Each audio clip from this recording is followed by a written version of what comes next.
देखिए पोस्ट का रोस्ट हम कई बार करते हैं, लेकिन आज तो भैया ये दोनों ही एक दूसरे को रोस्ट करने में तुले हुए हैं। हम बात कर रहे हैं फालतू और आयान की। देखिए कैसे हो रही है इन दोनों की एक दूसरे की रोस्टिंग।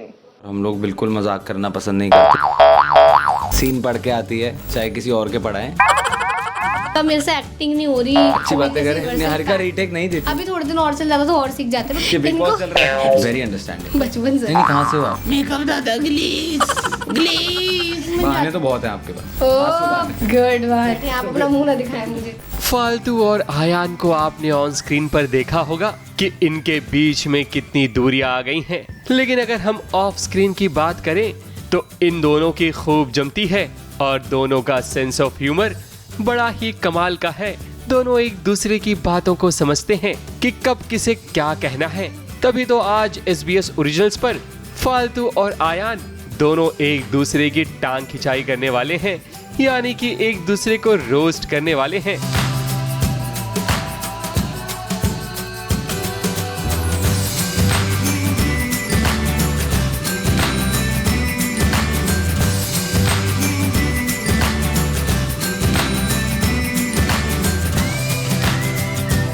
और ये रोस्ट कोई ऐसा वैसा नहीं बल्कि हेल्दी वे में होगा। और ये जब दोनों एक दूसरे को रोस्ट करेंगे तो आपको हंसी आएगी और इनकी केमिस्ट्री भी देखने को मिलने वाली है। तो शुरू करते हैं। यार हम लोगों का बहुत ही एक प्रोफेशनल टाइप का रैपो है और हम लोग बिल्कुल मजाक करना पसंद नहीं करते। मुझे पर्सनली मजाक बिल्कुल बर्दाश्त नहीं है। मैं जोक्स भी फॉरवर्ड कर देता हूँ, मतलब स्किप कर देता हूँ। मैं पढ़ता तो हूँ दिन भर आपकी उड़ाती रहती हूँ। फिर आप कैसे बर्दाश्त? वो आपके मैनर्स है ना बेटे। बेटी। तो निहारिका बहुत ज़्यादा मतलब अनप्रोफेशनल नहीं है, बहुत प्रोफेशनल एक्टर है और सीन पढ़ के आती है, चाहे किसी और के पढ़ाएं, बट पढ़ के आती है। और it's been a lot of fun यार शूटिंग विद हर। कितनी भी इरिटेटिंग हो बट ठीक है, हम लोग that's a part of our profession. You know, you don't always get sweet co-actors. कभी कभी इरिटेटिंग को में रोएंगे मेरी याद में, तड़पेंगे निहारिका जैसे कहाँ गई, जैसे अयान खिड़की पे खड़ा होकर रोता वैसे आप रोगे। बोलोगे कि कहाँ है निहारिका, मेरे से एक्टिंग नहीं हो रही, मेरा काम में मन नहीं लग रहा, आप ऐसे रोगे। पता है आपको? अच्छी बातें करें, अच्छी बातें करें। एक्टर नहीं मिलेगी आपको। 100 बात की एक बात, I am the best co-actor ever. Mic drop. नहीं, she is a very good co-actor. और चलो बेस्ट भी लगा लो। बेस्ट जाओ खुश रहो। वेरी गुड क्या कह दिया ना, बेस्ट लगा लो। कोई भी सीन आप निहारिका का देख लीजिए गाइस, ये यूनिवर्सल। निहारिका रीटेक नहीं देती, मैं पूरी बात तो बोल दूं। हाँ, कोई भी सीन देख लीजिए आप, रीटेक नहीं देती। Yes, I am very one take artist. Camera खराब हो जाता है।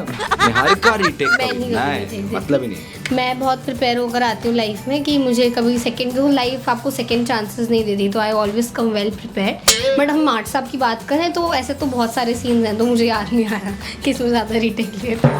ये मैं सीख रहा हूँ ना अभी थोड़े दिन और चल जाता तो और सीख जाते, बट कोई नहीं, he is my friend for ever, तो आई विल कीप टीचिंग। थोड़े दिन और चल जाता मतलब तो शो बंद हो रहा है ना, मतलब हाँ। और सीख जाते, बट हार्ट ब्रेक नहीं यार, बंद नहीं होना चाहिए। आप तो मेरे फ्रेंड हो। क्यों बंद हो रहा है पता नहीं यार, तो मुझे भी नहीं पता। चलो अब इसको हम वापस वहीं ले आते हैं। हाँ, थोड़े सीरियस बातें कर लो अब। हाँ तो मैं कहाँ थी, तो ऐसी कोई प्रॉब्लम नहीं है। हम ऐसे बैठ के बातें करते रहे कि बिग बॉस चल रहा है। इनको कुछ सीखना हो तो he can always call me, I am just call away. इनसे खाना छीनना पड़ता है। ब्रेक हो गया मैम, छोड़ दो वो लेग पीस। पर अभी मेरी तबीयत खराब है तो ये मुझे 4-5 दिन से खाना खिला रहे हैं। बहुत ही अच्छे इंसान है ये। मेरा मन नहीं लगता खाने में, मतलब जब आपकी तबीयत खराब होती है कुछ खाने का मन नहीं करता, but he is very nice. पहले खुद खा जाता है पूरा, एंड देन जो बच जाता जो रहता है उस पर मुझे पूरा समर्थन देते हैं कि मैं खाऊं। जैसे वो ब्रेड का साइड वाला पार्ट। और हाँ। Niharika doesn't believe in rehearsals. I don't believe in rehearsals. मेरा ऐसा होता है कि भाई जो होगा टेक में करेंगे, जो भी होगा क्योंकि प्रिपेयर करके फिर ना वो ऐसा मुझे लगता है कि ना काफी मैकेनिकल बहुत मेहनत है। अच्छा मैकेनिकल हो जाता है। आई थिंक जो नेचुरल होता है वही करना चाहिए। हमारे साहब को रिहर्सल की पड़ी रहती है। मैं मैकेनिक था ना पहले। हाँ, तो इनको लाइंस वगैरह रिहर्स करनी होती है तो मैं कर लेती हूँ। I am a very good friend to him and I am very good co-actor as well, so कर लेती हूँ मैं। Very understanding. या कहाँ से? बचपन से। नहीं कहाँ से हो आप, मैं पूछ रहा हूँ। मैं आपको पता है टचअप मेकअप दादा ग्लेज ग्लेज ग्लेस ने आई यूज टू पांजन फर्स्ट ऑफ ऑल। चेंज कर, अच्छा हाँ चेंज कर। आई यूज टू पांजन। तो हाँ आंसू की लाइनें वाइनें, क्योंकि देखो इनको ना सिर्फ आंखें मॉइस्ट करनी होती है, मुझे पूरे बहाने पड़ते हैं बाहर तक, तो लाइन में बहाने तो बहुत हैं आपके पास, मतलब वो गुड बात। तो वो वाला लगता है मुझे, बाकी तो तैयार होने में मार्ट साहब को टाइम लगता है। Like look at this face. मुझे लहंगा पहनना होता है ना, तो टाइम, हाँ टाइम लगता लुक एट दिस फेस, इसमें क्या टाइम लगाऊं, मैं रेडी हूँ। है। और 4 हेयर दीदी मेरे सर पे वो सर्जरी कर रही होती है। हाँ कैप्शंस तो ये ठीक ठाक लिख लेते हैं, पर this doesn't make him savage. Savage तो मैं ही हूँ, और मैं ही थी और मैं ही रहूँगी। यार मेरी प्रॉब्लम ये है कि I don't want to be savage. You are the biggest. जिनको होना है वो हो जाए और खुश रहें। मैं जो कैप्शंस भी डालता हूँ ना, तो I tell you are cabbage. बेटे मुझे आप बिल्कुल पसंद नहीं आए। Same here. मैंने दोबारा देखा, मुझे भी आप दोबारा नहीं दिखने चाहिए। मैंने उधर सोचा इस बार तशरीफ पसंद आ करके जाओगे बैठे आप। बेटे मुझे दोबारा बिल्कुल तो पसंद नहीं आपकी आए। फेवरेट हूँ मैं, सबको पता है। आपकी आवाज़ नहीं आएगी, माइक तो ले लो। ऐसे मुंह करके दीदी। बैठे हैं आप, अपना मुंह ना दिखाएं मुझे।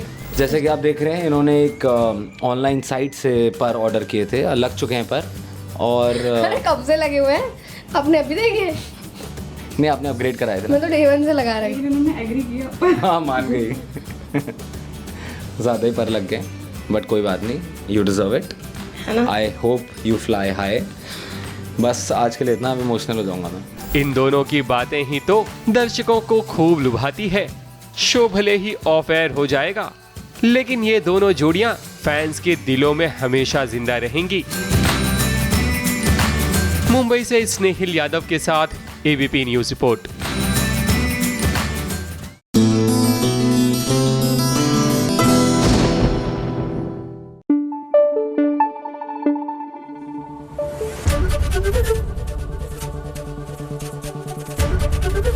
एबीपी न्यूज आपको रखे आगे। शिमारू टीवी पर आ रहा है एक नया शो जिसका नाम है तुलसी धाम के लड्डू गोपाल। अब लड्डू गोपाल तो सितंबर के महीने में हर किसी के घर में आ ही जाएंगे, लेकिन उससे पहले आइए अक्षिता से मुलाकात करके, यानी कि तुलसी धाम की तुलसी से मुलाकात करके आज का सुविचार जान लेते हैं।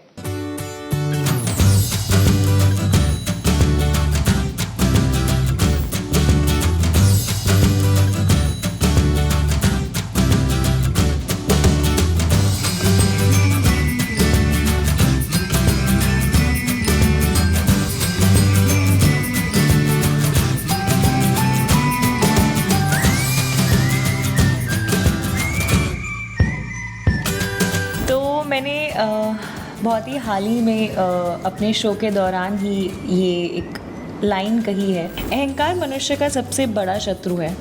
इसके कारण आप अपने जीवन में कब धराशायी हो जाएं आपको पता भी नहीं चलेगा।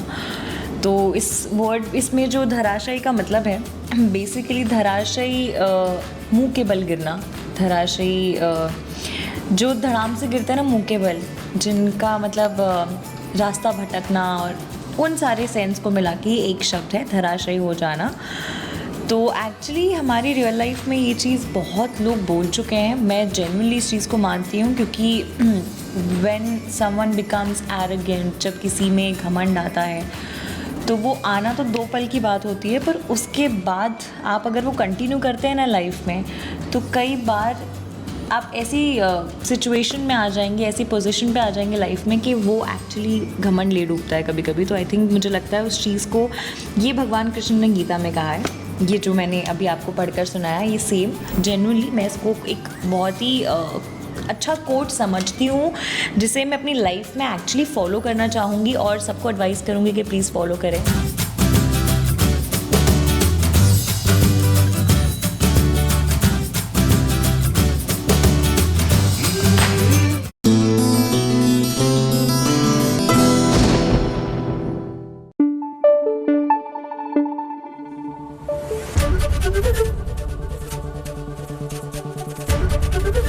एबीपी न्यूज आपको रखे आगे। बरसाते में अनजाने में ही सही, लेकिन मालिनी अपनी ममता अपनी बेटी पर न्यौछावर कर रही है, यानी आराधना पर। अब आराधना को तो पता है कि मालिनी उसकी माँ है, लेकिन मालिनी इस सच से बेखबर है। लेकिन चिंता मत कीजिए, आगे जाकर भी आराधना कोई ना कोई तरीका ढूंढ ही लेगी अपनी माँ के साथ वक्त बिताने का।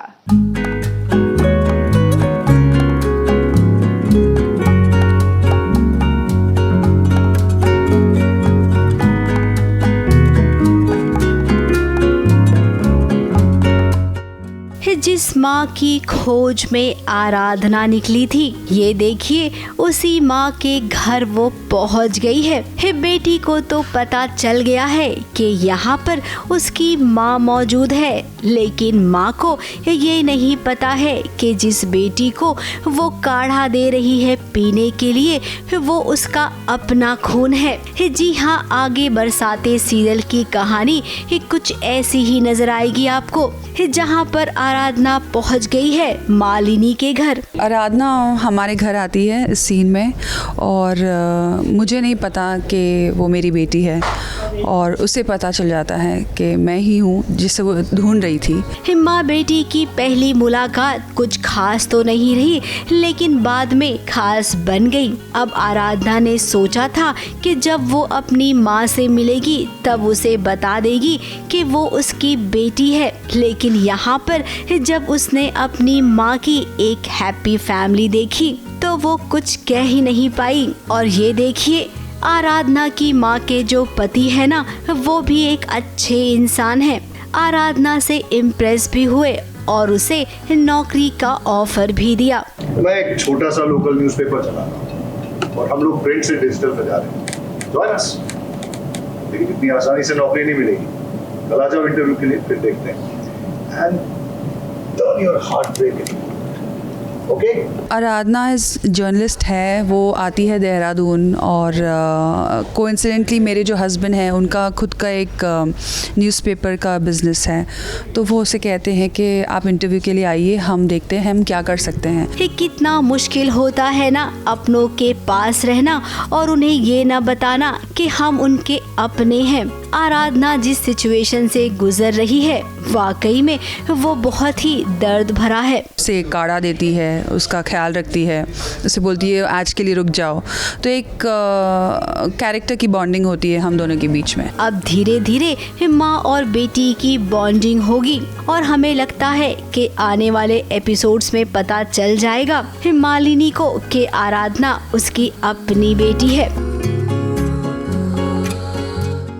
रेयांश ने आराधना से अपना रिश्ता तोड़ दिया। कहने को तो वो दिखा नहीं रहा है, अपने एटीट्यूड से वो सबको ये जता रहा है कि मानो उसे किसी भी बात का कोई फर्क नहीं पड़ रहा हो। लेकिन हम सब जानते हैं रेयांश कि आप ना ये दिखावा कर रहे हो, अंदर से दिल तो आपका भी टूटा है।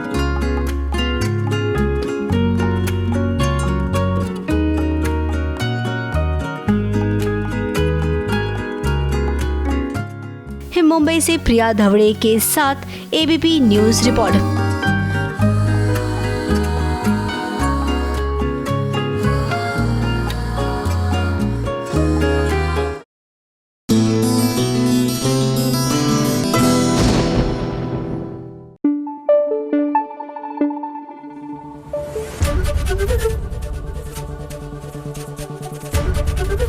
एबीपी न्यूज आपको रखे आगे।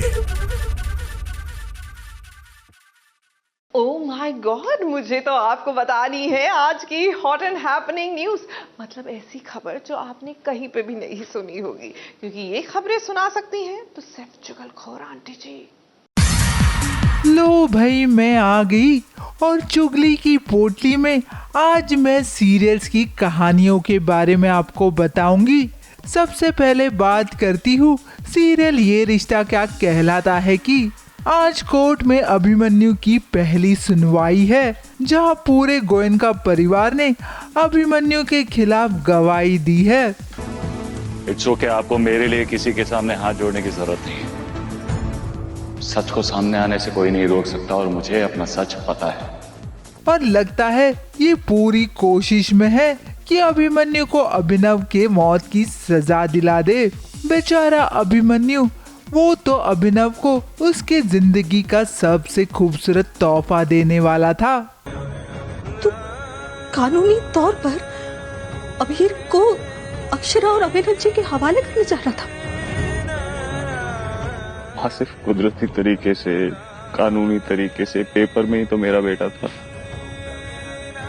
सोचा शर्मा जी को बताऊंगा, शर्मा जी खुशी से मुझे गले लगा लेंगे, लेकिन उन्हें खुशी नहीं दे पाए हम। अगली चुगली लाई हूँ सीरियल अनुपमा की। रोमिल ने आज सारी हदें पार कर दी है। उसने सिर्फ अनुज के साथ ही नहीं, अनुपमा के साथ भी बदतमीजी करने की कोशिश की, लेकिन अनुज ने थप्पड़ मार के उसे रोक लिया। कर दी यार, गाने बजाओ। ये क्या बदतमीजी है रोमिल? आप तो मुझे तमीज मत ही सिखाओ ब्लडी। ये काम तो रोमिल के पिता को करना चाहिए था। अब अगर ये काम कोई और कर लेगा तो फिर अनुज और अनुपमा क्या करेंगे? क्योंकि सीरियल में बिगड़ेल बच्चों को सुधारने का जिम्मा तो सिर्फ और सिर्फ अनुज और अनुपमा को दिया गया है। और इस बार लगता है कि रोमिल इस नशे की हालत में अधिक और पाखी के रिश्ते का सच भी सबके सामने ला देगा। इनके एक दूसरे की पोल खोलने का सिलसिला यूं ही चलता रहेगा। मैं बढ़ती हूँ मेरी अगली चुगली की ओर। तमीज में रहो, वरना मैं खुद तुम्हें धक्के मार के इस घर से बाहर निकाल दूंगा और कोई तुम्हें यहाँ रख नहीं पाएगा। अगली चुगली लाई हूँ सीरियल इमली की। राणा परिवार गरीब हो गया है। अन्नू ने उनसे उनका सब कुछ छीन लिया है। अब तक आप लोग इस घर के मालिक बन के रह रहे थे, लेकिन अगर अब इस घर में रहना है तो मेरा नौकर बन के रहना होगा। और अब से वो अपने ही घर में नौकरों की तरह रहेंगे, जहां अनु इन्हें जलील करने का कोई मौका नहीं छोड़ेगी। लेकिन इमली के परिवार के साथ गलत करने वालों को इमली नहीं छोड़ती। उसने अपना CID वाला दिमाग लगाया और अपने पति को घर से निकलवाया ताकि बाहर जाके वो अपने प्लान को अंजाम दे सके। सबको दिखा देते हैं कि राणा परिवार वो दिया है जो खुद जल के भी दोस्तों को रोशनी देता है और दुश्मनों को जला के राख कर देता है। जय सीता मैया की। जय सीता मामा की। अगली चुगली लाई हूँ सीरियल गुम है किसी के प्यार में की। अकेली सभी लड़ रही है अपने इंसाफ की लड़ाई, और ये लड़ाई उसकी ईशान के खिलाफ है। सभी मुझे तुम पर गर्व है कि तुम लोगों की बातों में ना आकर अपने साथ हुई बदसलूकी और बदतमीजी का सच सामने लाने के लिए आवाज उठा रही हो। जब इन लोगों ने माफी मांग ली है तो फिर सब तमाशा क्यों? मेरे जख्मों पर माफी का मरहम मत लगाइए। मुझे इंसाफ चाहिए। बताइए दुनिया को, देंगे इंसाफ? लेकिन ईशान, तुमसे मुझे ये उम्मीद नहीं थी। तुम्हें तो बात की जड़ तक जाना चाहिए था और इस घटना का सच दुनिया के सामने लाके भोसले इंस्टीट्यूट का नाम रोशन करना चाहिए था। ईशान, अभी भी देर नहीं हुई है, मेरी सलाह मान लो। अगली चुगली है सीरियल उडारिया की। आसमा अपनी बेस्ट फ्रेंड मिंटी के संगीत में आई है, जहां वो आलिया के साथ मिलकर खूब ठुमके लगा रही है। ये दोनों ये नहीं जानती कि किस्मत इन्हें अपने इशारों पर जल्द ही भांगड़ा कराने वाली है। ये देखिए, जिसके जरिए आलिया और आसमा की जिंदगी में तूफान आने वाला है, उसकी भी इस संगीत में एंट्री हो गई है।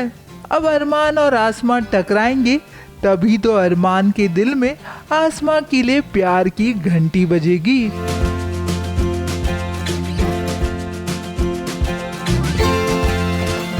अगली चुगली लाई हूँ सीरियल तेरी मेरी डोरिया की। साहिबा की जान खतरे में है, लेकिन डरिए मत। प्लीज उठ जाओ। मैं तुमसे कभी झगड़ा नहीं करूंगा। तुम जो बोलोगी, जैसा बोलोगी वैसा करूंगा। साहिबा को कुछ नहीं होने वाला। अंगद साहिबा और सिमरन दोनों को बचा ही लेगा, क्योंकि उसका यही तो काम है कि उसका परिवार मुसीबत लेके आता है और ये उन्हें उसे बचाता है। अच्छा भाई अब मैं चलती हूँ क्योंकि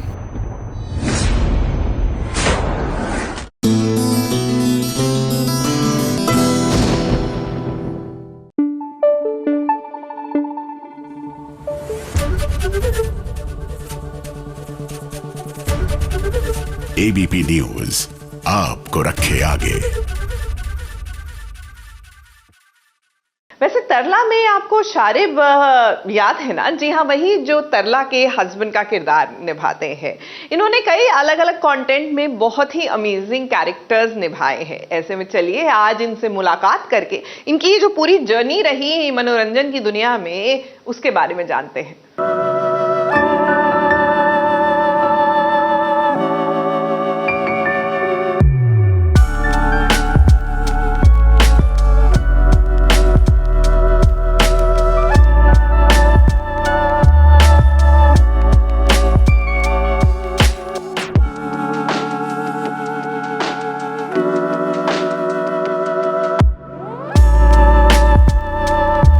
शारिब हाशमी एक ऐसा नाम जिसने आज हिंदी सिनेमा में अपना नाम बना लिया है। चाहे बड़ा पर्दा हो या फिर ओटीटी प्लेटफॉर्म, शारिब हाशमी ने अपनी मेहनत और लगन से अपने नाम का लोहा मनवा लिया है। लेकिन ये कामयाबी इन्हें ऐसे ही नहीं मिली, बल्कि इन्हें बहुत ही स्ट्रगल करना पड़ा। और जब हमारी मुलाकात हुई मुंबई के जुहू बीच पर, तो देखिए कैसे इन्होंने सबसे पहले घुड़सवारी की। 1-2 डेकेड्स पहले की बात होगी शायद, अब जब अगर आपको एक्टर बनना होता था ना, तो आपको घुड़सवारी ज़रूर आनी चाहिए होती थी। और मतलब लोग घुड़सवारी, एक्शन और ये सब करके आते थे। हम लोग तो बड़े लेजी लोग हैं, हमको कुछ नहीं आता, ना घुड़सवारी, ना एक्शन, ना डांस, ना कुछ। तो ये मैं आज कोशिश करूँगा कि घोड़े पर चढ़ कर देखूँ।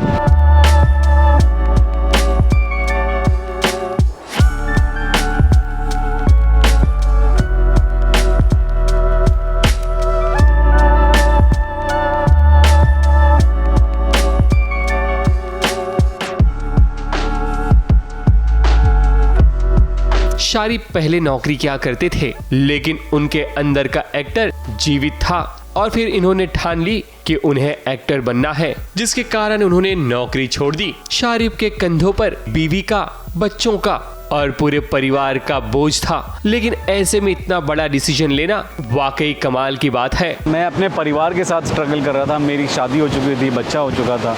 उसके बाद मैंने डिसीजन लिया कि मुझे एक्टिंग करनी है, तो वो मेरे लिए थोड़ा खतरनाक, डिफ़िकल्ट था और मुझे पता नहीं था कि मैं लंबी रेस का घोड़ा हूँ कि नहीं। अभी जब पीछे देखता हूँ तो मुझे लगता है कि मैंने अपनी ज़िंदगी में अगर कोई एक डिसीजन लिया है जो वाकई मतलब जो मेरी ज़िंदगी का सबसे बेस्ट डिसीजन रहा है, वो ये कि मैंने मतलब अपनी नौकरी वोकरी छोड़ छाड़ के अपनी अच्छी खासी वेल पेड सैलरी जो थी उसको ठुकरा के मैंने वो करने की ठानी जिसमें मेरा दिल चाहता था, यानी कि एक्टिंग। और मैं बाद में भले बहुत सारी मुश्किलें आई मेरे लिए, मेरे परिवार के लिए, लेकिन आज जब मैं देखता हूँ तो मुझे मतलब बहुत खुशी होती है कि मैंने वो डिसीजन लिया। वैसे हम आपको बता दें कि शारिब हाशमी हाल ही में ZEE5 की फिल्म तरला में नजर आए थे, जिनके साथ हुमा कुरैशी भी नजर आई थी। तरला इतना ज़्यादा खूबसूरत एक्सपीरियंस रहा है मेरी ज़िंदगी का कि मैं आपको बयान नहीं कर सकता। बहुत मतलब जब से मैंने उसका नरेशन सुना तब से उससे लेकर जब मैंने और हुमा ने रीडिंग्स शुरू की, फिर शूट पर जो पहुँचे और शूट पे जो हमने इतना खूबसूरत वक्त बिताया, मतलब ये एक ऐसी फिल्म थी मैं चाहता था कि जिसकी शूट ख़त्म ही ना हो और बस चलती रहे। मैं रोज़ सुबह उठूँ और तरला की शूट पर चला जाऊँ बस। तो जब हमारे शूट के बीच में कुछ गैप्स भी हुआ करते थे, कभी 10 दिन का, तो मैं बहुत रेस्टलेस हो जाता था, क्योंकि मैं कोशिश करता हूँ कि एक टाइम पर एक फ़िल्म करूँ। तो तरला के बीच में और कुछ मैं कर नहीं रहा था, सिर्फ एक विक्रम वेदा का कुछ पुराना पैचवर्क जो था वो थोड़ा सा आ गया था, वरना मैंने तरला के वक्त सिर्फ तरला की। शारिब का फर्श से अर्श तक का सफर आसान नहीं था, बल्कि इन्हें बहुत पापड़ बेलने पड़े। अपने स्ट्रगल दौर से गुजरने के बाद आखिर वो लम्हा आ ही गया जहां पर शारिब हाशमी को पहचान मिलने लगी क्योंकि इनकी लाइफ का टर्निंग पॉइंट फिल्मिस्तान और द फैमिली मैन रहा, क्योंकि सीरीज द फैमिली मैन में इन्होंने जेके का किरदार निभाया था जो लोगों को काफी पसंद आया। एक फिल्मिस्तान है जिससे मतलब शुरुआत हुई और जिससे पहली बार मतलब इंडस्ट्री ने नोटिस किया और मुझे मतलब अवार्ड्स में नॉमिनेट किया गया और मतलब पहली बार लोगों ने सराहा काम को, तो वो सब फिल्मिस्तान से हुआ। जनता तक जो मैं पहुंचा जो जिस किरदार से, वो था फैमिली मैन का जेके। और तो मैं ये दोनों जो किरदार हैं मतलब ये मेरी ज़िंदगी के बहुत बड़े मतलब टर्निंग पॉइंट्स हैं ये लाइफ के।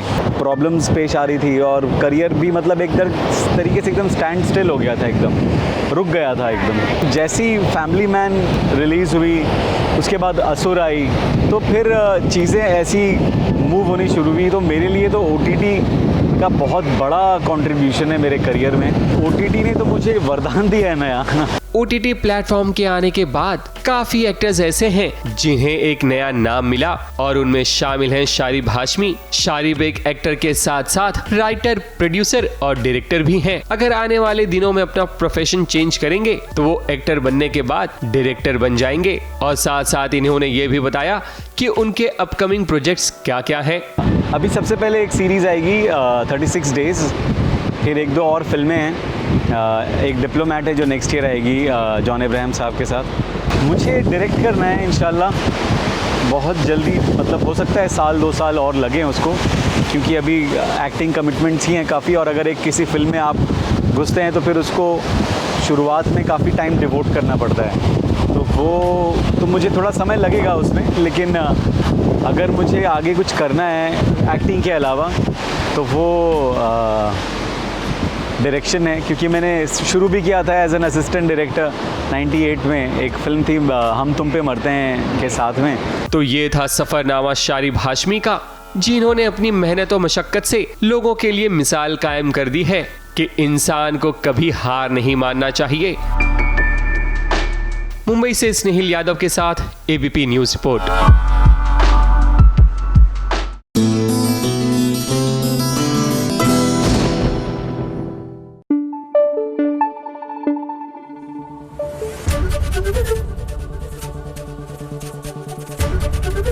ABP न्यूज आपको रखे आगे।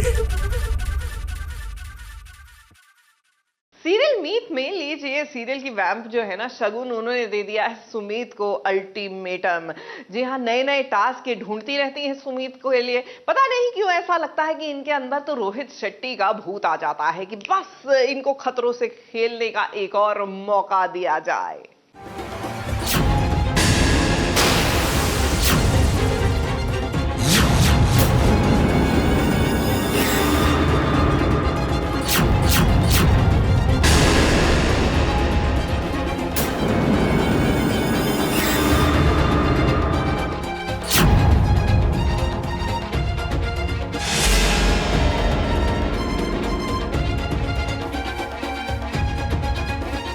सुपर बहू सुमित को मिल गया है नया टास्क। आंखों पर काली पट्टी बांधकर शगुन खेल रही है उसके साथ एक खेल, जहां सुमित को पहचानना है अपना दुश्मन। बड़े ही इंटरेस्टिंग तरीके से शगुन ने श्लोक के घर वालों की तस्वीरें एक व्हाइट बोर्ड पर चिपकाई है। अब सीरियल की विलन है तो तरीका भी तो क्रिएटिव होना चाहिए।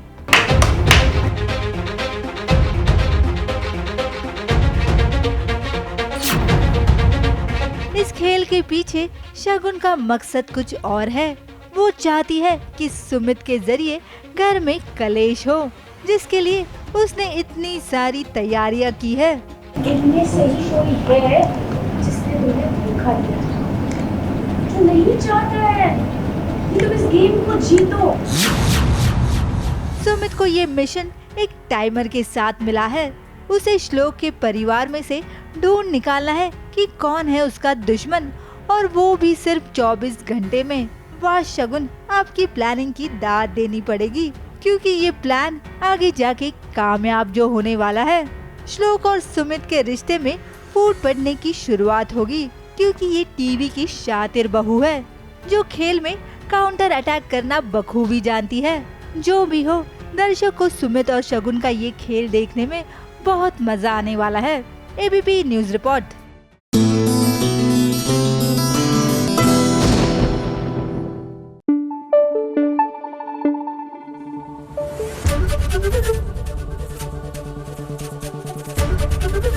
एबीपी न्यूज आपको रखे आगे। अच्छा, प्रॉपर्टी के लिए लोगों को लड़ते हुए आपने कई बार देखा होगा। लोग कोर्ट कचहरी तक पहुंच जाते हैं, लेकिन प्रॉपर्टी के लिए इस कदर और इस नायाब तरीके से भी कोई एक दूसरे से भिड़ सकता है, ये तो हम भी पहली बार देख रहे हैं। देखिए ना, हो रही है पंड्या स्टोर में बटाटा वॉर, और ये सब हो रही है पंड्या स्टोर के लिए।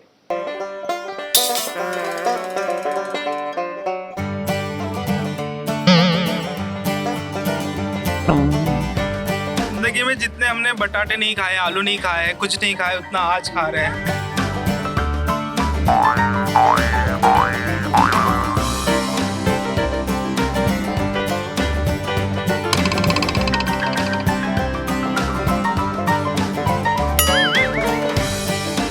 पंड्या परिवार में प्रॉपर्टी पर बवाल होना कोई नई बात नहीं है, लेकिन नताशा, शेष और मीठू के बीच ये पहली बार हुआ है कि प्रॉपर्टी को लेकर लड़ाई हो रही है। और ये लड़ाई ऐसी वैसी नहीं है, इस लड़ाई में एक दूसरे पर आलू फेंके जा रहे हैं। ये माल एक्चुअली पंड्या स्टोर के लिए आया था, लेकिन ये हमारे पे यूज कर रही है।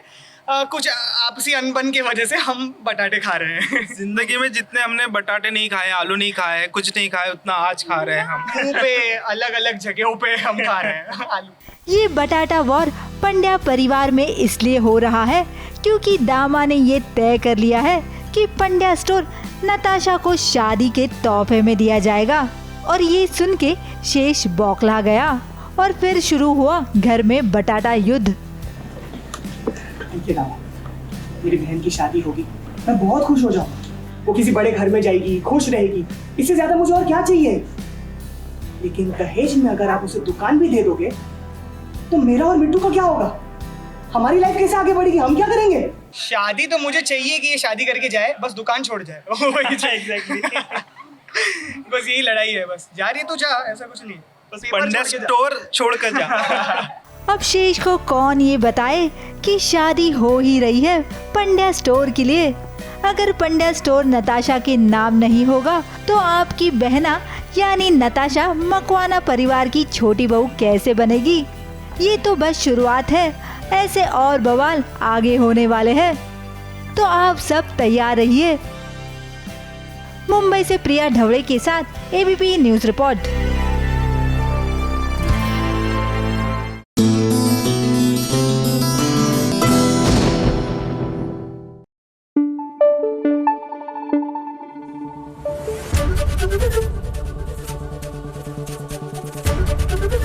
एबीपी न्यूज आपको रखे आगे। सीरियल रब से है दुआ में गजल की एक और चाल है जो कामयाब हो गई। जी हाँ, बड़ा इन्होंने नाटक क्रिएट किया कि मैं अपने आप को जला दूंगी, भुना दूंगी। करने वाली ये कुछ भी नहीं थी, लेकिन झांसे में आ गए हैदर और ऐन मौके पर आकर उनको बचा ले गए।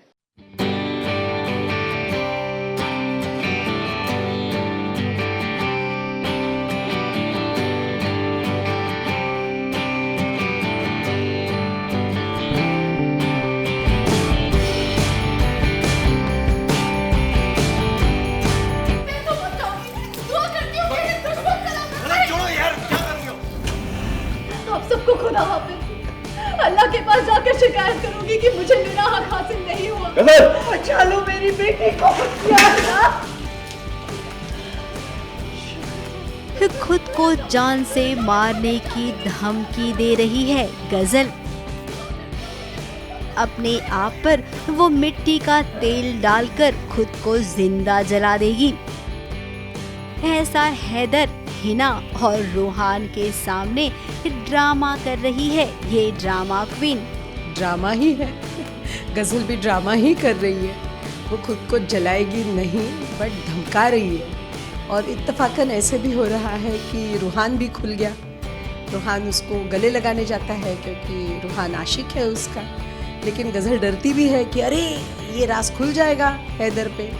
हैदर को अभी तक पता नहीं चला है, मतलब वो तो जाहिर है इस सीन से भी, लेकिन हैदर तो डर गया। अच्छा इंसान है, वो नहीं चाहता कि गज़ल जो भी हो, मतलब गज़ल के बारे में उसकी फीलिंग्स जो भी हो, बट ये तो नहीं चाहेगा ना कि उसे कुछ मतलब बुरा हो उसके साथ कुछ, या एक्सीडेंट हो कोई। अब अक्सर ये देखा गया है कि जब चोर की चोरी पकड़ी जाती है ना, तो उसे कुछ ऐसा करना पड़ता है जिसे देखकर सामने वाला ये भूल जाए कि इस इंसान ने कोई चोरी की थी। तो गजल भी आज ऐसा ही कर रही है। जब उसका भंडाफोड़ हो रहा था तब वो करे तो क्या करे, तो जो उसे सूझा उसने वही किया। वो जानती है कि हैदर एक नेक दिल इंसान है, वो कभी भी गजल को यूं मरने नहीं देगा। फिर क्या, खुद को सच साबित करने के लिए, बेचारी बताने के लिए उसने ये काम किया।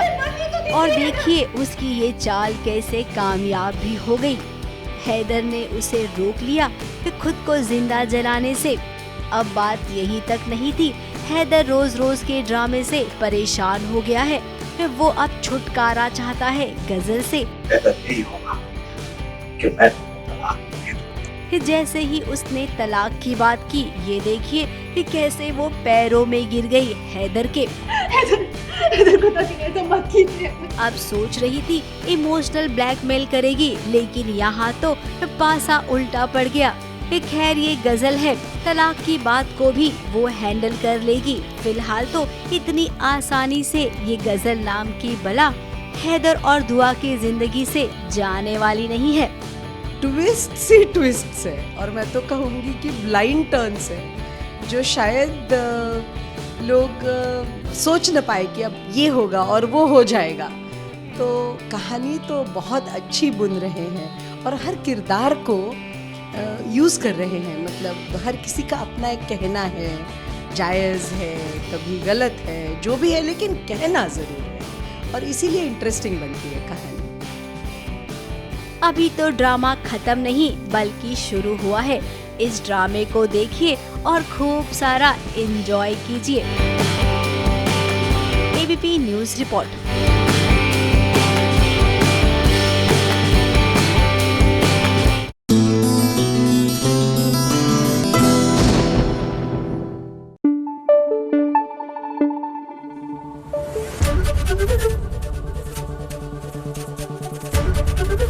एबीपी न्यूज आपको रखे आगे।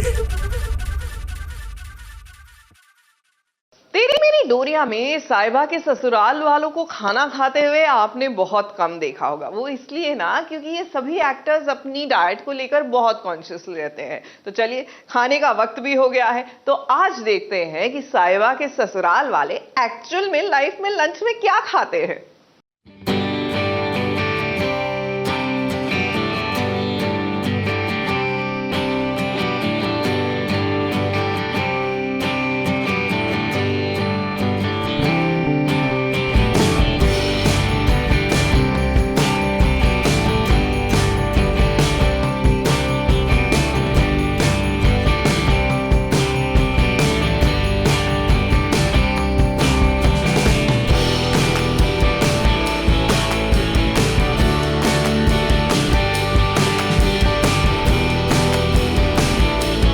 भी कोई काम में व्यस्त क्यों ना हो, लेकिन खाने के लिए वक्त निकालना जरूरी है।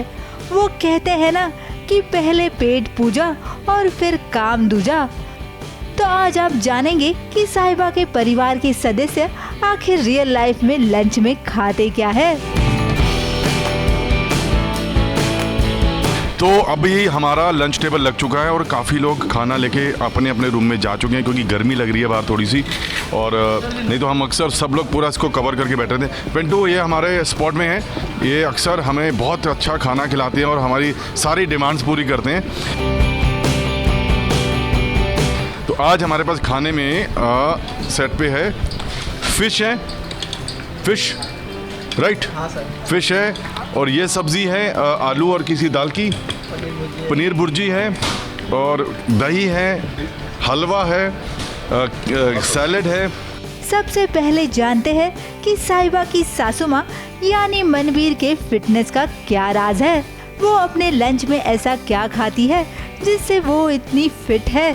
आज बहुत दिनों बाद मीठा हलवा खाने का मन किया तो मैंने लिया, और मैं अपने घर से भाकरी लेकर आती हूँ, जवारी की सब्जी और दाल और थोड़ा सा सैलेड, बस दैट्स ऑल। तो मनवीर परजाई की फिटनेस का राज आपको बता दिया इन्होंने। ये जो 200 ग्राम का इनका वेट है ये इसी वजह से है, बाकी हम किलो बताना भूल। अब चलते हैं घर के बुजुर्ग यानी दारजी के पास, जो आजकल डाइट पर है। मैं घर का बना हुआ, पहली बात तो मैं घर का बना हुआ खाना खाता हूँ।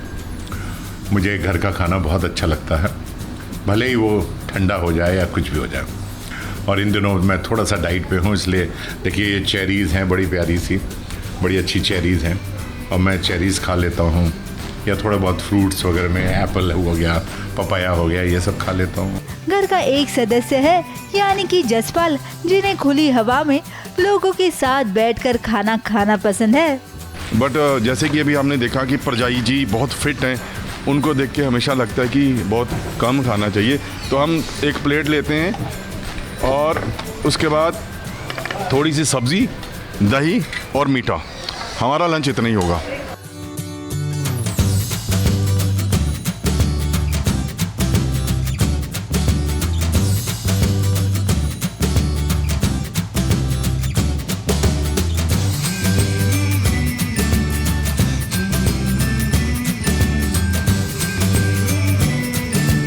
वैसे अगर हमें पूरा ब्रार परिवार साथ में खाना खाते वक्त मिलता तो मजा आ जाता। वो अंग्रेजी में एक कहावत है ना कि family that eats together stage together. Mumbai से प्रिया ढवड़े के साथ एबीपी न्यूज रिपोर्ट।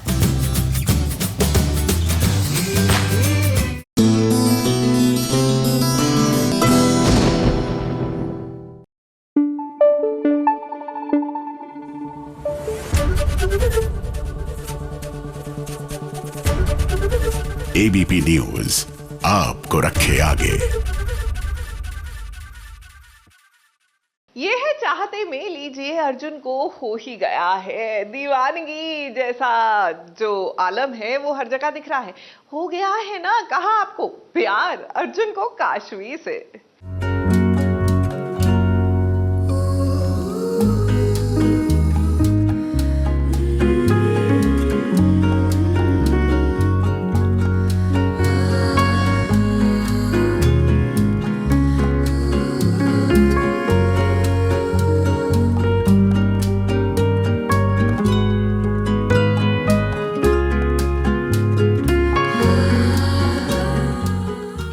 भाई वाह, भगवान ऐसा पति सबको दे। अर्जुन को देखिए ना, अपनी पत्नी काशवी के लिए वो क्या क्या नहीं करता है।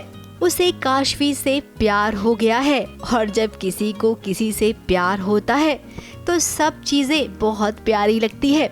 अपने प्यार के लिए छोटी छोटी क्या बड़ी बड़ी चीजें भी हम कर जाते हैं, जैसा कि अर्जुन इन दिनों काशवी के लिए कर रहा है।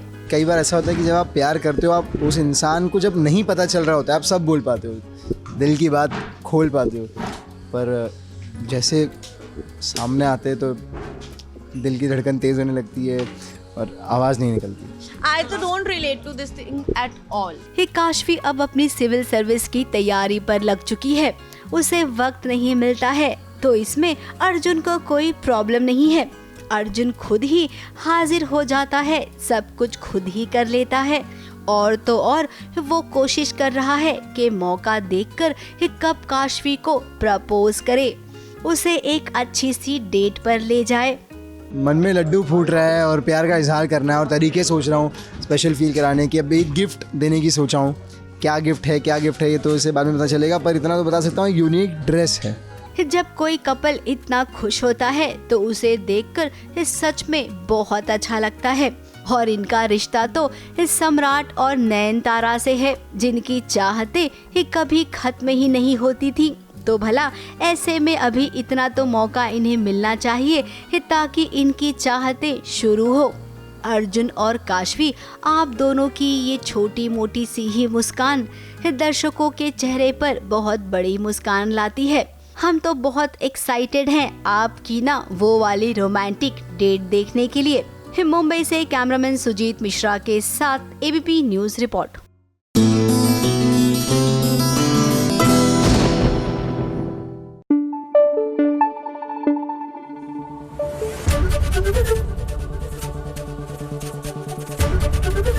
एबीपी न्यूज आपको रखे आगे।